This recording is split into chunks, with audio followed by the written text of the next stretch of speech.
Hey everyone, and welcome to a brand new Digital Foundry Direct, where we're going to be talking about what could be described as seismic news for the next-gen consoles, which is specifically after a controversial reveal, Halo Infinite has been delayed until sometime in 2021, presumably because of the somewhat controversial feedback to the gameplay reveal a few weeks back. And to talk about that with me, first of all, we got John Linneman. Hey Rich, how's it going this morning? Fantastic, yeah, absolutely brilliant. And well, also joining us, Alex Battaglia, live from Berlin. Hey there, Rich. Excited to talk about Halo Infinite, even if it is a delay today. Well, first of all, reactions, I guess. John, what do you make of all of this? Well, I actually think the delay kind of makes sense. First of all, yes, it's going to be a hit for the launch of any new console to not have a flagship title, but it's pretty clear that the game has some issues at this point visually, and quite frankly, they need to come out strong with this game. It needs to be big, it needs to look great, and that original demo just wasn't there yet. And I really feel that they should do two things. Obviously, they've already delayed it. They need to cancel the Xbox One version. It needs to be gone. They have to cancel it. I understand the consumer friendliness aspect, I get it, but for a flagship title to really beat Sony, you've got to do this. You have to make sure that this is truly a flagship title. I'm going to stand by that. This game needs to be transformed somehow. Maybe it's too late, but it's really important for them that they massively shape things up, I guess you could say. It needs to improve and it needs to impress people, and obviously right now, based on the internet reaction, it definitely did not. Do you think that's actually a viable course of action though? Because this game's been in development for what, 5 years? So presumably its entire technical underpinnings are based on the concept that it was initially developed for Xbox One and then presumably went into a cross-gen phase. And now you want it to basically change its entire technical foundation, if you like. Well, no. I think the engine is... Current gen engines are very scalable, I think. I would hope that this is the case here as well. But there's just a lot of problems that could be fixed. I think, obviously, there's tons of pop-in that needs to be corrected. Obviously, Alex talked about the lighting, but that's a really complex topic. There's so many things that could be changed there and improved. Proper ray tracing should be there from day one. They need like real-time global illumination at the very least. Things like this, I think, could be added realistically. It's weird to say. I think they should delay it for upwards of like a year. Just come in next fall, not this fall. Do everything they can realistically, I understand the constraints. I feel bad for the developers in this case, really bad. I mean, they've clearly been working on this a long time, and this is not an easy thing. It's not something that could be done just like that. There's no switch to hit. But whatever they do, Halo needs to be it's an important game. They need to figure out something, I guess, within what's realistic. There's issues with it, but I don't think it's like something that can't be dramatically improved with some changes to their approach. At least, that's my layman's guess, hope, wish. I don't know. I just think strategically it really needs to be a big thing for them. Yeah, I agree with John that Halo is Xbox in a lot of ways, and Xbox is Halo. Without the first Halo, the Xbox would never have taken off to the way it did, and continuing that legacy, and the reason why people buy an Xbox is for Halo in a lot of ways. Also, there's the third-party titles, which we'll have to come to later when we talk about their launching without this now. But Halo needs to launch and be big and important. And next gen, I don't think it's going to happen. I still think they're going to launch with a base Xbox One version. I would like, just like John, I would like them to kind of get rid of that as much as possible to make Halo Infinite on Xbox Series X look the best it can, because eventually they're going to have to, like this game, I imagine, Halo Infinite is not just going to start as a certain level of content and be that way forever. They're going to keep building on it over time, I imagine. That's what they've said, yeah. So if they're going to be building content for Halo Infinite over a number of years in post-launch support, and the Xbox One, the base Xbox One, is still being dragged along, I don't know if that would mean sort of like a cutting down of that content, you know? They're going for like some sort of possibly free-to-play multiplayer. I don't know if they've said that, but or have they? Mm-hmm. Yes, they did actually say free-to-play multiplayer. Okay, so like maybe tooling up a version of multiplayer for Xbox One. Yeah. You know, make the cuts where you need to, build on the work they've already done, but then really focus on dialing up the campaign that you buy to really take advantage of the next gen hardware. Maybe something like that. We saw last gen, I don't know how well it worked out for them, but Activision did one of the Call of Duty games. I think it was Black Ops 3. It had a last gen version that was just multiplayer. Mm-hmm. And obviously the campaign was only on PS4 and Xbox One. Yeah. Again, I don't know the situation behind it. This is obviously a complex problem to solve, but yeah. in terms of the things that I think will help solve it is, I did mention lighting. Spent a big part of that video I made discussing why lighting is very important for the way materials look, and why the way a game looks. But beyond the lighting itself, I think the LOD and also some of the way things look into the distance, even beyond the LOD itself, it seems like there's a lot of areas where terrain is in the way or objects are in the way for the purpose of masking longer view distances, which I think would be legacy leftover things from having to develop for the base Xbox One and not have it look and run poorly. Those are things like, if they don't get rid of the Xbox One version, any of the other artistic aspects that they built into that demo that were for performance reasons that are not LOD won't go away. So even if they delay it and they change things like the LOD and make the lighting better, other aspects of that are held down by last gen concerns won't go away. And that's the one thing I'm still worried about. I think they also need to really work on the post-processing pipeline. We need like really high quality object motion blur and other post-process effects. That's stuff that can really transform the look of a game. You get the color grading right, you get the post-processing right. Yeah. It can have a transformative effect. I mean, that's one of the reasons why Killzone 2, it looks great, all the way back on PlayStation 3, still looks as good as it does, as their post-processing was just phenomenal for the time. Yeah, I agree 100%. In a game like Halo, people probably wouldn't want the camera motion blur, but there's nothing stopping you from just doing per object blur. So yeah. You see, I think the one thing that you guys are forgetting here is that this is also going to be on PC. Yeah. So if you are targeting an Xbox Series X exclusive sort of angle for it, then the barrier for entry on the PC side is going to be ginormous when you look at the specs. Sure. I suppose we'll be talking about scalability in a bit more depth in the next section.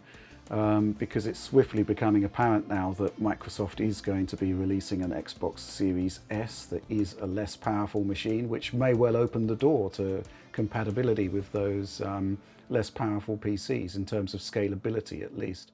But I don't know, I'm going to be, I don't know, it's really difficult decisions that are going to be made at 343 at the moment. I think fundamentally the big decision to delay is the right one. Because, you know, as we're seeing most recently with Horizon Zero Dawn on the PC, when you have a game releasing in a suboptimal state out of the gate, it taints the release in a way that is difficult to come back from. Yeah. So I do think the delay is essential based on everything we've seen so far. But at the same time, this does leave us with a console launch without a flagship title to go with it. So where do you think Microsoft is going to go from there, John? That's actually the most difficult problem here. I obviously don't have the answers to that, but the idea, have we ever seen a console launch before that doesn't have at least one reasonably big first-party title? PS2? No, there was What were the big launch games for PS2? I remember Fantavision. That's a good point, actually. You're right, actually. That's if the post-launch period is okayish. I mean, console launches don't ever have usually amazing games. Always, there's some okay exclusives, but they're not the best of the thing that is available. I think it's fine if it doesn't launch with a first-party exclusive, but as long as the launch window is not completely dry, and that means a number of months after launch, I think that's reasonable. Rich, I guess to think about it, I guess technically, so there were still first-party games, but you're right, they were not the strongest on PlayStation 2, but the difference there was that this was a different time period, and they had like dominance with third parties, and there was a lot of excellent exclusive third-party games that you couldn't get anywhere else, which is probably not going to be the case here, because we've just kind of moved into this period where everything is everywhere, if possible. You know what I mean? So it's a different situation. There was Tekken Tag Tournament, Ridge Racer 5, SSX, stuff like that. Yeah. You know, really good games, and they were exclusive. I think we don't really know the competitive landscape yet, because we don't really know what the launch window for PlayStation 5 is going to look like. That's true. We do know that there is going to be Spider-Man Miles Morales. I mean, in terms of franchises to roll out with a launch, you can't get better than that. The question is the extent to which it is actually going to be a next-gen release. If we go back and look at the trailer, obviously there is a lot of commonality with Spider-Man on PS4, but if you look at the effects work, the view distances, the traffic and NPC density there, it is seemingly, I mean, assuming it isn't trailerification again, on a different level to what we saw, and I'm really excited for that title. And then in the wake of my imagining of what Spider-Man would look like at 60 frames per second, and I was kind of not optimistic that we would see a 60 frames per second mode for that game, Insomniac just tweeted out that, hey, we're going to have a dynamic 4K 60, I'm not sure it actually said dynamic, but they're going to have a 4K 60 mode for the game. So I'm even more excited now for that particular... Okay, thinking now, actually, maybe the key lies in something like Cyberpunk. Like, I would be driving dump trucks of money up to their door. Like, please make this version for the new console. Like, we'll do anything. Because if you have the best version of Cyberpunk on your console, that's, you know, that could be huge for them. Like, that's maybe one potential strategy. Yeah, is that going to happen though? Because I think, haven't CD Projekt Red basically said you'll get an enhanced version, but the proper next-gen thing will be following on in due course? That's why I said drive the dump trucks of money up to their door. Well, you know, I'll tell you what, I think Cyberpunk is going to be flagship for PC. Yeah. Possibly the new Nvidia GPUs that are coming out, because we should be getting a fully featured PC version at launch there. Yeah. Oh, yeah. I mean, in terms of what I think Microsoft are going to do, I think they're just going to lean into the fact that they have got a very powerful console. They are going to have excellent third-party support, we hope, in terms of the implementation for Series X. There's also the fact that if there is a Series S console, which now basically looks inevitable, they're also going to have the cheapest next-gen console available. So that, you know, there's a lot of positives there. Also, I think, again, you know, I'm still kind of shocked that we just really haven't seen anything properly flagged as running on Series X since you and I were at the Microsoft campus back in March, John. Yeah, there's been like a sort of massive void of information there, and you know, we know they've got stuff because we've seen some great stuff already. We saw a port of Gears 5 which looked amazing, which was done in 2 weeks. Yeah. So how much is Microsoft sitting on that they haven't shared yet, and why aren't they sharing it? I mean, we've seen Forza Horizon 4 has been announced, 4K 60 on Series X. Yeah. I mean, this is a juggernaut. Why aren't we seeing it? So I do think that Microsoft have got a lot to share, but for some reason, I don't know why, we're just not seeing it. So yeah, curious one. I mean, it's tricky with I guess with the current situation and the current climate, it's difficult to maybe get your plans in order. Perhaps it can make all this stuff more difficult to get the information out there. Yeah. But either way, I feel like at this point you should be moving heaven and earth to show people like why this hardware matters. And that kind of goes for both of them. I mean, we need to see more gameplay, like just direct gameplay from these machines. I really think that's important, because right now the perception is that it's not a huge leap, but if you look at the actual paper, you see that it is. And you know, this is fundamentally a problem that's often occurred with console launches, but I mean, last gen we had, again, Shadowfall on PS4 and Rise Son of Rome on Xbox. Yeah. They at least had those titles that really said, oh yeah. And then multi-platform stuff, like you look at Assassin's Creed 4, they added a bunch of cool visual effects, and it was the first console Assassin's Creed game to actually run at a stable frame rate, which again, that says something. Yeah, there has been a lack of those kind of announcements of next-gen versions that look decidedly different, other than, up reses and higher frame rates. I love higher frame rates, don't get me wrong, but it would be nice to see the ones that are launching that also have a huge difference, like Assassin's Creed 4. I mean, we don't have that kind of thing going around this time for most titles that we've heard about. Going back to the launch thing, I guess they do have that title Medium coming out on the Xbox Series X. Is that launch? I was under the impression it was. Maybe it's not, but if it is, that could be really interesting. That okay, well then maybe I'm mistaken there, but I think that's like maybe it could be a launch period game. I guess that's a game that only works on a next-gen console due to its processing requirements of rendering two screens at the same time. So that's one of the first things we've seen that is really only doable at a certain level of fidelity on next-gen, but not enough. We still haven't seen enough. Going back to the original Xbox One and PlayStation 4 launch, I played Rise before the Xbox One came out. Just coming up in this, like, I played it in September or so of that year. Why aren't we seeing these games in long-form demos, gameplay on Xbox Series X or PlayStation 5 right now? I don't know. Well, I think COVID has obviously played a huge role in that, in that the event schedule that kind of dictated the pace has just basically been torn up and thrown away, and everything is being done virtually now. But I agree, the big memory that I have of the PlayStation 4 reveal is the Shadowfall gameplay segment.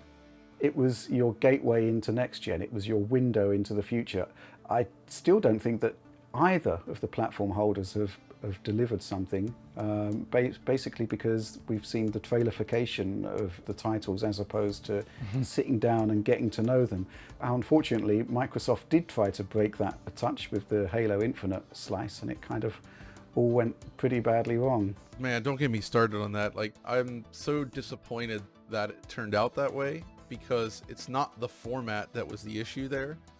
But I'm afraid that they'll take that message away from him and be like, oh, well, we showed gameplay and everybody hated it. And that's not the reason. Like, I really want to see this reduction and leaning on these trailers. Like, this cinematic trailer stuff, it's not interesting. I mean, you can use it later in your marketing, but if you're selling a machine like this, especially early on when it's the hardcore people that are going to invest that money, you got to show the games somehow. Yeah, I agree. Okay, so let's move on to the next subject here, which is the kind of leaking of what looks like a white next-gen Xbox controller. Now, obviously, in the age of 3D printing, there have been some remarkable fakes in the past, but this video has just been posted online, which shows the entire packaging broken down, which shows the controller being handled. It looks extremely authentic, and on the box there it says compatible with Xbox Series X and S. So the rumors that have been going on for years now that there'll be more than one next-gen Xbox, that there will be an Xbox Series S, and obviously the rumors up until now have said that it's a 4 teraflop machine. I did a video a while back which kind of went through the possibilities of that. I don't know. What do you make of that? I mean, to me, it clearly looks real. I'm pretty sure it is. And where there's smoke, there's fire. That's the way to say it. We've been hearing about the Lockhart stuff for so long. I don't really think this is a surprise to anyone to see something like this come out.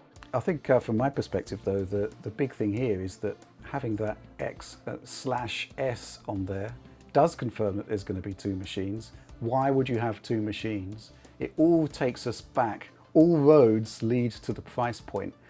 And the seeming fact that there are going to be 2 Xboxes suggests that there are pricing issues on the higher end machine. It's going to be expensive. I mean, Occam's razor, basic logic suggests that if you're going to invest millions of R&D into a lower end box, then the higher end box has to be significantly more expensive. And then the question is, how expensive is the competition's box going to be? And then the question beyond that is, how much do you need to cut down to get to an affordable price point? But I think, you know, for me, this one's still up in the air. It's got to be announced sooner rather than later now, as the cat is out of the bag. But at the same time, I don't understand how Microsoft can announce it until the pricing is out on a more expensive model. You can't say here's a more cost-efficient box until you know how much more expensive the big box is. Maybe that's part of the strategy.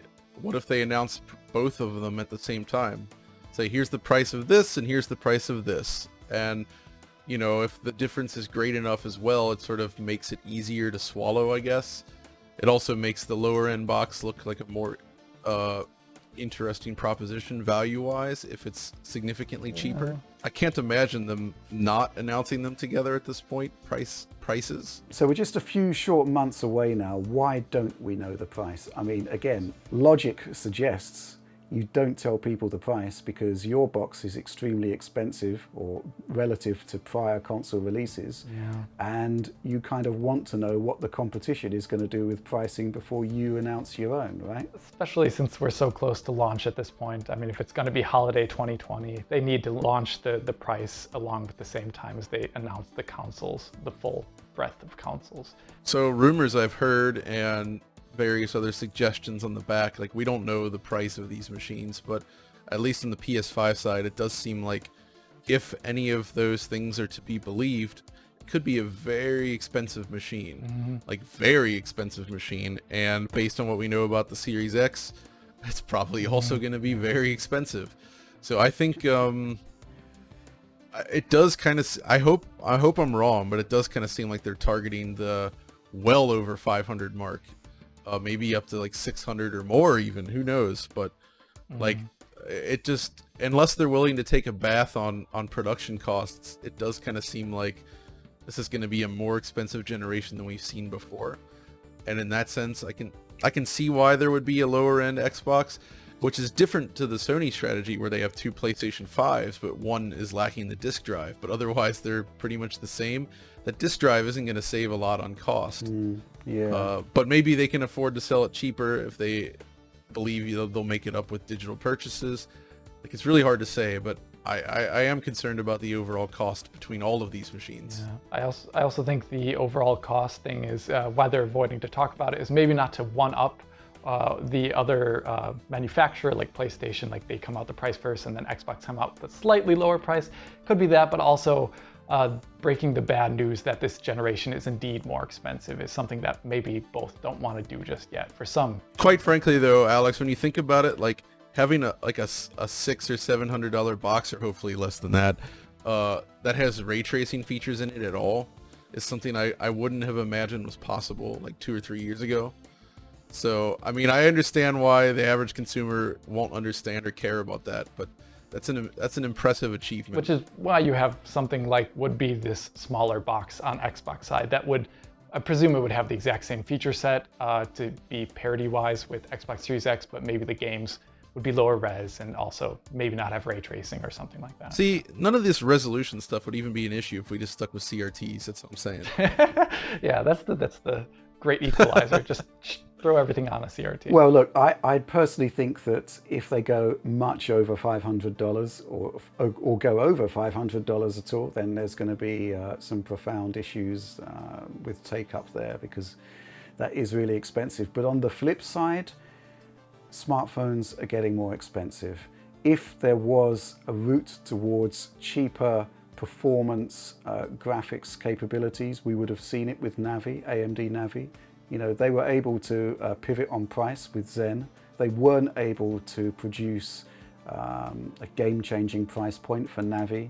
Generally, the cost of making consumer electronics that are more advanced is going up.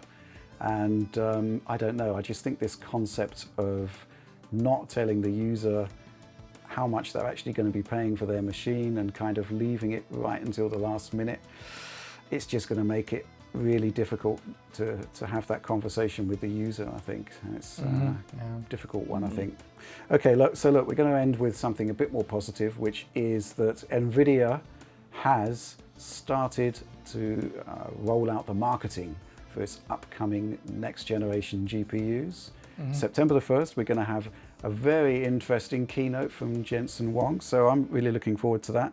Alex, what are you expecting to get from that? I'm expecting the announcement of the gaming Ampere architecture, talking about what it does over Turing that is different. So we already know it's going to do things better that Turing does.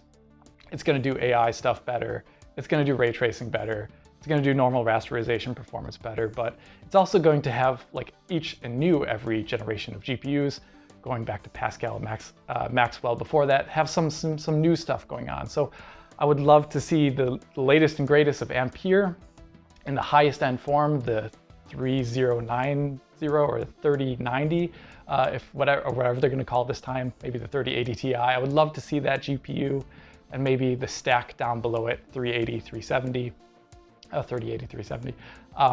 And also some of that extra stuff, you know, something that this architecture does that Turing doesn't do. Not just be faster. I want to see something interesting on top of that as well. Yeah, so I kind of feel like this, in a good way, this could be the GeForce 4 to the GeForce 3, where GeForce 3 introduced programmable pixel shaders in a big way, but it wasn't the fastest at it. And then GeForce 4 comes along, and all those features that the 3 introduced suddenly became much faster, much more usable, and it sort of set the tone for where graphics were going from there. And I kind of feel like that's going to happen with ray tracing and the AI stuff. I imagine this is going to be we bring AI and ray tracing features to every part of our stack, and there's going to be no more GTX, essentially. That's what I imagine is going to happen. And I think that's a great thing, though. Also, now, I guess DLSS had not proven itself when they revealed the last cards, the Turing cards. Yeah, right. But now DLSS 2.0 is incredible.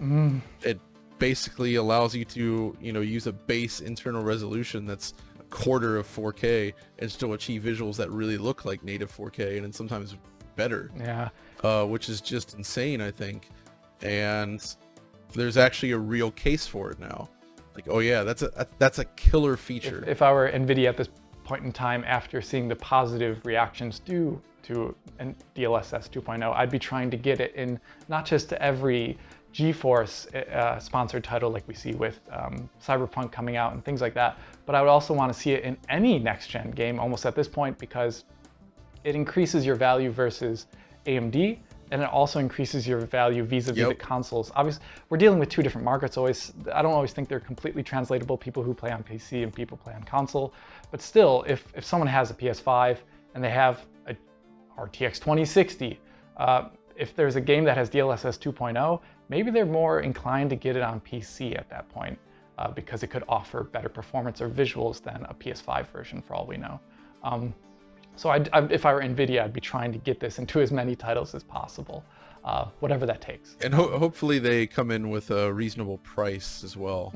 Yeah. Now, this is going to be their first 7nm chip, I think. Is that right? There was rumors rumbling about it being 8nm Samsung or something like that for a while as well too, but I think it is actually going to be the 7nm. So cooler, but not necessarily cheaper, because it's the first production of 7nm.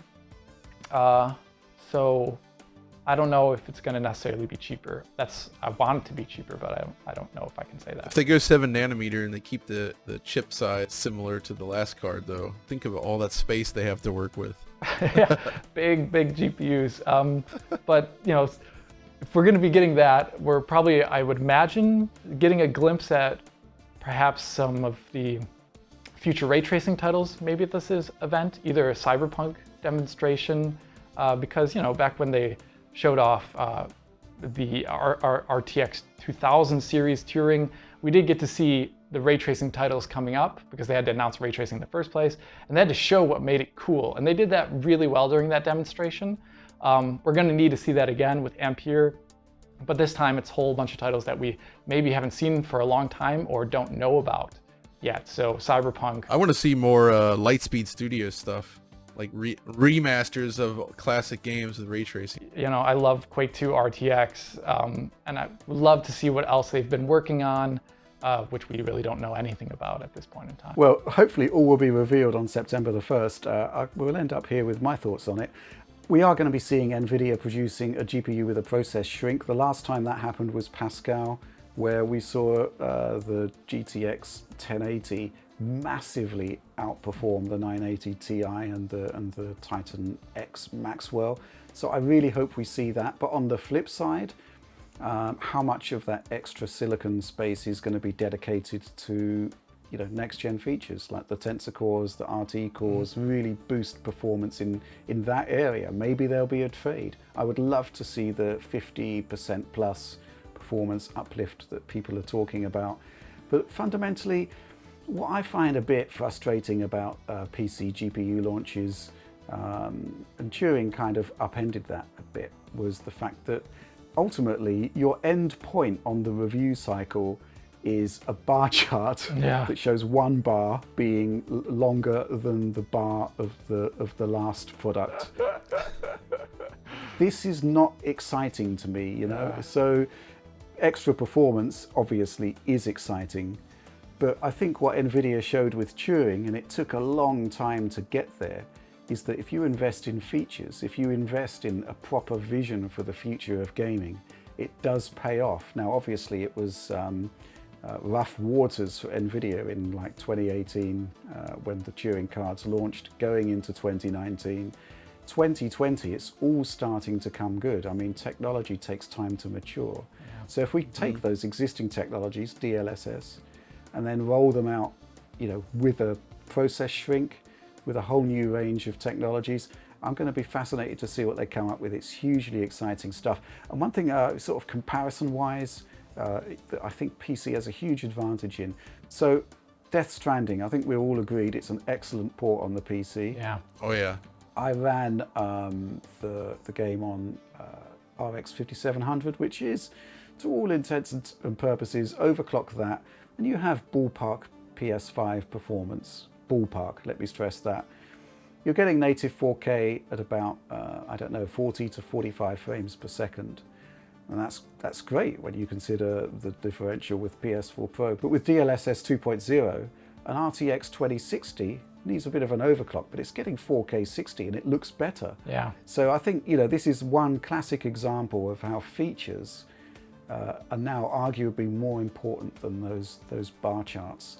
And I'm all in on this. And I'm also curious to see what AMD are going to come up with. Yeah. I do expect Big Navi to be very competitive, but is it going to have those features? Is it going to have the AI features?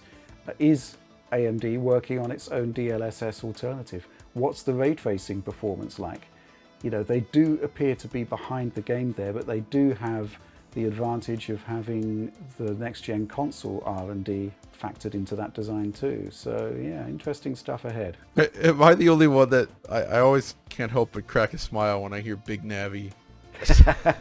Yeah, it's nice and silly sounding. Like Rich, I'm also really curious about the AMD ray tracing performance. I don't think they're going to have a DLSS alternative.